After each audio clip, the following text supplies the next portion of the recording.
So one of, if not the most frequent requests I continue to get is for a video comparison of the Vitruvian Trainer Plus and Speediance's two products, the Gym Pal and the Gym Monster. And I get why, because while Vitruvian and Speediance have a lot of similarities, both offering a compact and effective strength training experience through loading that can be digitally adjusted with various lifting modes and classes, they also have a ton of differences. Some of the differences between the Vitruvian Trainer and Speediance are more obvious, like the fact that Vitruvian can provide much heavier weight loading, and that Speediance, especially the Gym Pal, has a much lower cost. But there are also numerous other differences between the two that are much harder to spot and sometimes not really possible to know about unless you spent a good amount of time using both. Like, for example, how smooth one feels to lift compared to the other, or the quality of the accessories themselves. So let's dig into it, and if you're interested in learning more about home gym equipment or fitness tech, or just appreciate videos that get right to the point without wasting your time, then make sure to subscribe to Connect the Watts. Okay, so let's start this comparison of the Vitruvian Trainer and Speediance by first taking a look at their size and portability differences, because I know for some of you, especially those of you who may be living in apartments or condos, every bit of square space is precious, and that's a big part of what makes fitness equipment like this so valuable when compared to traditional free weights. So here you can see the exact dimensions of each, and so from the smallest to the largest, we have the Speediance Gym Pal, then Vitruvian Trainer, and then Speediance Gym Monster. But there's a bit more to the size differences than what you see here. For one, the Speediance Gym Pal can actually be stored vertically, which can really help if you don't have the space to keep it laid out on the floor when not in use. Similarly, the Speediance Gym Monster can be folded up, so while it does require the most square footage while in use, it actually doesn't take up a lot of room when stored away. Though I do want to mention that when the base is stored upright like this, all that is required to lower it is to press this button, and then that base comes down very hard as it is heavy, which can be concerning if you have small kids or animals who might accidentally hit that button. So what I actually do is keep a bungee cord wrapped around it when I'm not using it. Now, while the Vitruvian Trainer can't be easily stored on its side, there are a few important things to note about its dimensions. One, that it sits quite a bit lower than the Gym Pal, which makes it easier to store underneath a couch or a bed, for example. The other thing to notice is that the Vitruvian is much wider than both of Speediance's products, and that is a big plus in that it gives you more feet placement options, allowing for additional movements like sumo deadlifts. Of course, only the Speediance Gym Monster here has uprights, which do allow for horizontally loaded movements like standing chest presses or lat pull downs, so that can all factor into which machine might be best for you. Additionally, I should add that while the Speediance Gym Monster can be moved, as it does have wheels underneath it, it isn't exactly easy to do, weighing 180 pounds. Whereas both the Vitruvian Trainer and Speediance Gym Pal are very easy to move around, both weighing between 70 and 80 pounds and also having transport wheels to assist. Next, let's compare the loading, both in terms of how much each can be loaded, but also in terms of how it feels to use, the various lifting mode types included, and how safe I feel each are. So both the Speediance Gym Pal and Gym Monster can be maximally loaded up to 220 pounds. The Vitruvian Trainer has double that and can be maximally loaded up to 440 pounds. And for some of you, mostly guys, but even for some of you girls that have some lifting experience, this is the big deal breaker, because being capped at 220 pounds, Speediance just isn't going to cut it in terms of providing enough loading to progress most lower body movements like squats or deadlifts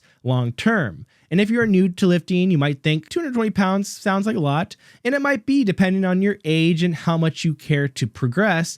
But I think for most guys and even for a lot of girls, that lower loading capacity is going to be an issue at some point.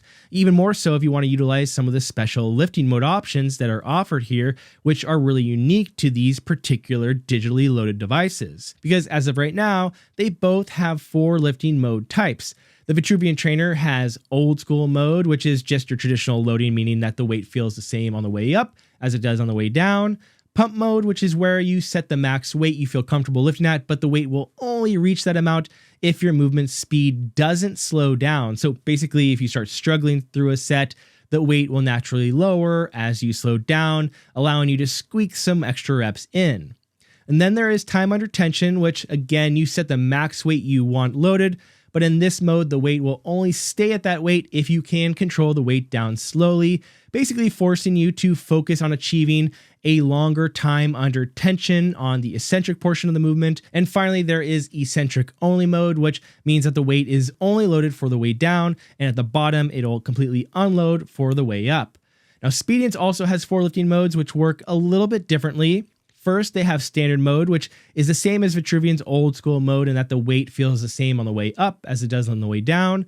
And then Speediance has an eccentric mode, and this is different than Vitruvian's eccentric only mode, as you set a weight for the lifting portion of the movement, and then you have additional weight to be loaded for the lowering portion of the movement. And I'm a big fan of this mode. However, again, this is where limited loading of Speediance can play a big factor, because while you might be capable of loading more with the eccentric mode, it still only maxes out at 220 pounds. So if you're able to lift 220 pounds and want more on the eccentric, well, that's just not possible because you've already achieved the limited weight cap. Then there's also a chain mode, which works in the same way that lifting with chains does.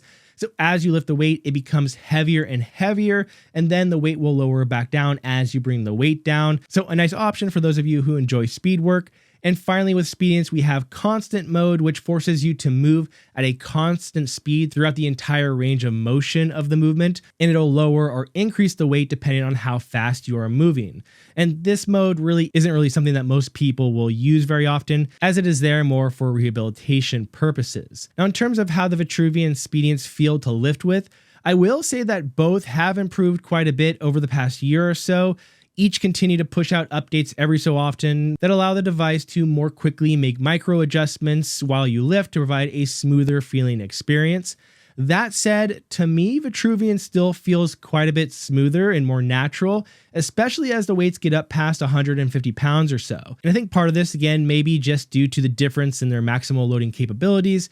At 200 pounds, for example, Vitruvian is still using less than 50% of its max load, so it's probably easier to adjust and make a smoother feeling experience than 200 pounds on Speediance, which at that weight is working at over 90% of its max capacity.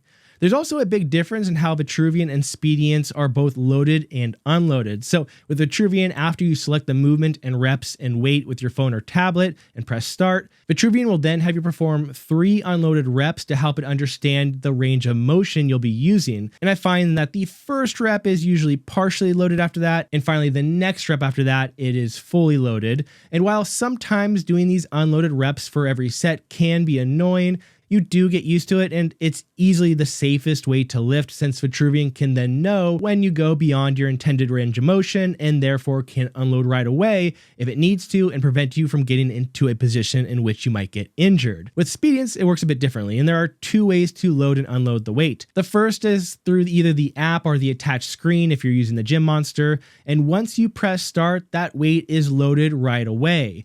And while this will work for some movements, it's really not viable for a lot of them. Squats being a great example, you need to have that weight in place before it is loaded. And so Speediance's other option to load is what you'll usually be using, and that is with a Bluetooth controller ring that is included. So you wear this little plastic device velcroed around your finger, and when you're ready to load the weight, you just press it, and then when you want to unload the weight, you just press it again. Sometimes this too can be a bit dangerous, as you can accidentally press that controller and load the weight when you're not ready, but Speediance does have options in the settings to change it to a double press or a hold, which makes that much less of a concern. And in some ways, I do prefer the controller ring that Speediance uses, because I don't have to do all of those unloaded reps prior to every set, and I do feel like I have a bit more control in terms of when I want to unload a weight, especially if I want to end a set early. That said, I also don't feel nearly as safe when using Speediance as with Vitruvian, because if for some reason the ring fell off or the battery died, Vitruvian just has a better and smarter system to be able to deload the weight quickly when you get stuck or go outside your range of motion for a particular movement. Speediance does have safeties in place like this as well, but they aren't quite as reliable. Now let's talk accessories for both the Vitruvian Trainer and Speediance. Now both devices come with some base accessories, and then also both sell packages for additional accessories. And I'm not going to be covering exactly what is included in the Vase versus the Pro packages for them, because to be honest, that seems to change very frequently. Now, if you compare what type of accessories are available for these devices, you'll also likely find, as I have, that what is offered with one is usually offered with the other. Now, this wasn't always the case, but Speediance has been adding more and more accessories to its lineup, including a recently released attachable belt, as well as a handle extender to keep the cables off of your wrist, similar to what Vitruvian added with its new pump handles last year. There are a few differences between the two companies' accessories though. For one, because the Speediance Gym Monster has uprights, they also have options like ski handles and a rowing attachment, which can give you the ability to use it as both a strength and cardio device. And this is a pretty nice option to have, especially if you don't have room or the budget for additional cardio equipment. But that said, I do want to make clear, using Speediance as a ski erg or using it as a rower does not feel nearly as good as using a real ski erg or a real rower. It'll work and it's definitely better than nothing, but it is far from optimal. The other thing to note is that in pretty much every case, Vitruvian's accessories are noticeably higher in quality. From the bench to the handles and the barbell, the design and the materials used are nicer. That's not to say that the Speediance accessories are bad, and to be fair, the bench for Vitruvian and Speediance are both far from great. But if you compare them side by side, I think in almost every case, you would choose the accessory made from Vitruvian. Another thing that Vitruvian has going for it here is that they do include safety cables for the barbell, which basically work as an additional failsafe to ensure that even if for some reason the barbell was to, for example, slip out of your hands, it wouldn't snap onto you at full force, possibly causing an injury or maybe damaging the machine. Because Speediance doesn't have these safety cables as fail-safes, you do need to be extra careful, especially when lifting heavier weights like with deadlifts. You don't want to accidentally let that bar go. Moving on to another big difference between Vitruvian and Speediance is what they offer and how much they charge for their memberships. For Vitruvian, while not required, the membership for it costs $39 per month, though that can be brought lower if you purchase a year membership up front, or for the time being, they're still selling a lifetime membership.